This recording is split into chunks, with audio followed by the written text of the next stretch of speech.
Greetings! This is part 2 of a reading of Lady of the Jungle.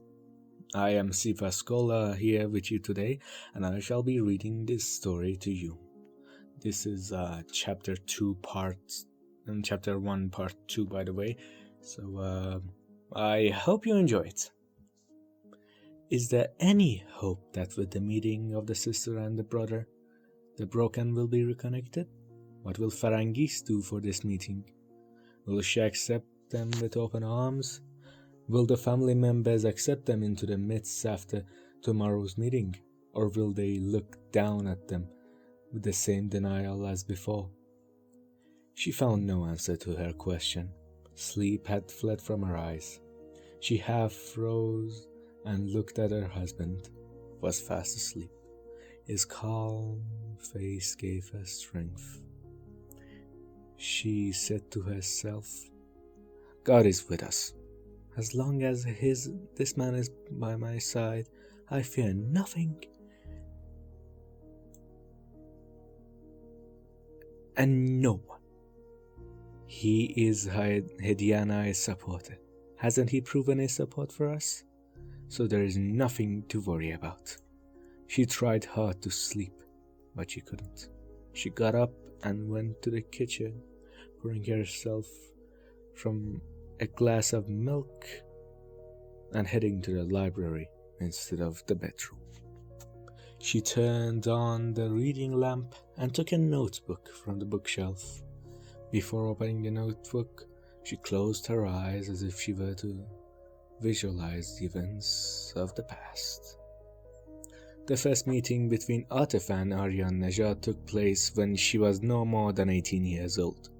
Because of the differences in their per capita tax, she went to the Ministry of Finance with her mother. When they entered the long corridor of the ministry, the mother asked the information officer for Aryan Najat's room, and the officer showed them the second floor. On the second floor, the mother adjusted her veil behind the door, and then they both entered. It was a large room with several tables placed apart, and several men and women were working. The mother approached the desk of a woman who was typing a letter and asked for Mr. Aryan Najat. The typist pointed to another door. They thanked her and approached the desired room. This time too, the mother adjusted her veil and then knocked on the door a few times, and a warm voice welcomed them in. Behind a large desk sat a young man whose appearance clearly showed that he was from the upper class. He had a pipe on the corner of his lip and was reading a file. When they entered, he raised his head and asked in response to the mother's greeting, "Can I help you?" The mother approached the table and took out the paper from her bag and placed it in front of him. The man gestured to them to sit down with his hand and said, "Please sit down." Then he read the paper to the end and then returned to the mother and said, "Is the amount mentioned wrong?" The mother said with embarrassment, "It is 20,000 tomans." The man laughed out loud and said mockingly, "Only 20,000 tomans? You have gone to all this trouble for such a small amount?" The mother, who was flushed and sweating on her forehead, said, "But even this amount is a lot for us because we are neither merchants nor landowners." The man, still with a smirk on his face, said, "Madam, everyone says this, but when it comes to calculation, they have much more wealth than they claim." At this point, Atif, who was furious at his mocking smile, intervened and said, "Then please make a mistake in the statistics and figures, not ours.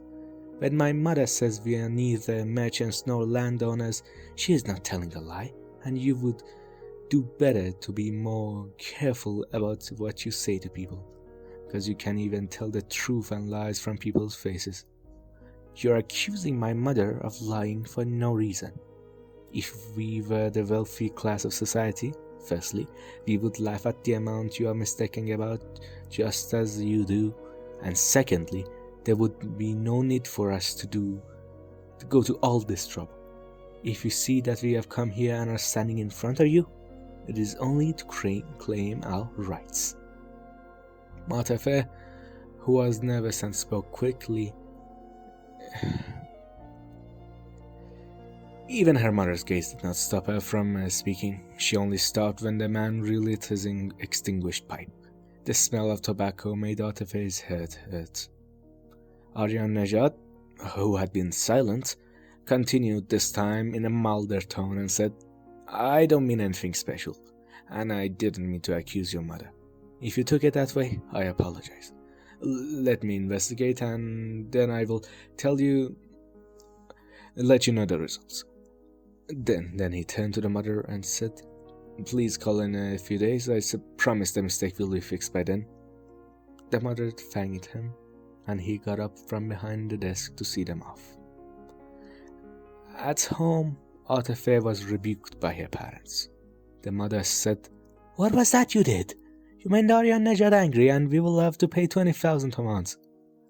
The father, agreeing with her, added, "We should be grateful if he doesn't double the amount." The words hurt her and made her feel guilty and regretful. Aryan Nejad, although he seemed stern and arrogant on the outside, was inwardly a kind man who was inversely affected by the environment of his family and their actions. He did not consider himself to be of the upper class. He did not separate himself from his people. Although he had hurt them with his words, he quickly realized his mistake and tried to make amends. His sense of responsibility towards the person he had and the feelings he had for that young girl had made Aryan Nejad think for a moment. He had never met a girl so bold and brave before. The girls around him were spoiled and selfish girls who did not know how to deal with problems. Their thinking often revolved around issues that did not require thought and reflection. They got what they wanted with money they didn't know where it came from. They only made the choice easy for themselves, and nothing more. It is obvious what is necessary to come by is also easy to lose. What is easy to come by is also easy to lose. That's a great sentiment. But Atafe opened the door for Aryan Nejad that he had never seen before. After the mother and daughter left, Aryan Nejad thought that she was really a determined and strong-willed girl who could solve the problems of life on her own. I need such a girl in my life who can help me in the fight I have with my family. I must ask her family for her hand in marriage. With this decision, the next day Aryan Nejad went to the house in person and was greeted by the father of the family. Unlike the previous day, when he seemed arrogant and proud, now his face was smiling and his words were sweet. Double-faced. He talked to Atafe's father for about an hour, then gave him the mistake-fixing paper and said goodbye. Not long after the incident at the treasury, one day when the father returned home from work, he took the mother to a corner to tell her something. Atafe guessed from her meaningful look that the subject of the conversation was about her, but she could not figure out what had caused them to be so private. When Atafe was alone with her mother, the mother said, "Atafe, we have guests tonight. Guess who our guests are?" Atafe said, "If it's a 20-question game, I'm afraid I don't have time to think." The mother took the quiz from Atafe with childish excitement and said, "I don't think you'll have time to attain the SAT exam. By the way, this here where we are from, it's called the concours, but the most similar thing I could find was the SAT, so yeah, there's a bit of a problem here, but don't worry, it's not that much. Now that you're not willing to guess, I'll tell you myself. Our guests tonight are the Aryan Nejad family. To put it more bluntly, you have a suitor tonight." Atafe, like all girls, was terrified of the word suitor because she was not willing to leave her parents. She saw herself happy with her parents and did not feel any lack. When the mother saw Atafe's disagreement, she began to advise her and talk about the good things of married life. At night, when they arrived with their family, Atife was afraid of Arya Najat's sister's father and husband at first glance, because she realized from the meaningful look they cast at the room and the furniture inside that they had not found their life to be as expected. Even the type of sherbet that was offered to them was not to anyone's taste, except for Arash, that is, Mr. Arya Najat, if you are wondering, who drank the last drop. Who drank the sherbet to the last drop. The dry and lifeless behavior created a kind of confusion in Atife's mother, which was completely evident in the way she welcomed them. The proposal session was not unlike an interrogation, and it was also somewhat ridiculous and funny. Unlike all proposal sessions where questions are asked about the man, here it was the Atife's family who had to answer the questions. Ridiculous. Because they were so satisfied with themselves that they saw no need to talk about their son. Preposterous. When they found out that Atife's father was a simple employee and that the bride only had a high school diploma, they exchanged a look that showed their dissatisfaction.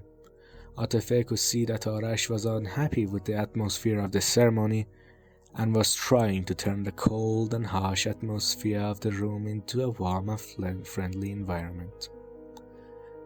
But his efforts were in complete vain.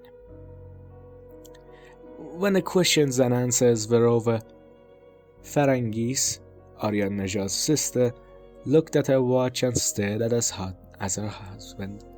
Mr. Fahimi understood the meaning of her look and stood up. The others also stood up, and after a short and cold goodbye, they left their house. Atife's mother took a deep breath and said, "Phew, we're a little relieved." The father, holding his daughter's hand in his, added, "They seem to be coming to propose to me and your mother, not you." Atife jokingly said, Unfortunately, you were not attracted to the suitors. If you were a factory owner like them, they would have treated us differently." The father said, "I am glad that God gave you to your mother instead of a factory. You are more valuable than any wealth. Although we are not rich, we have heart and feeling. The love and affection that is in our hearts cannot be bought with any gem. I am happy to meet them, but not for myself, but because you met them. Now you can understand how great wealth has a negative effect on human relationships.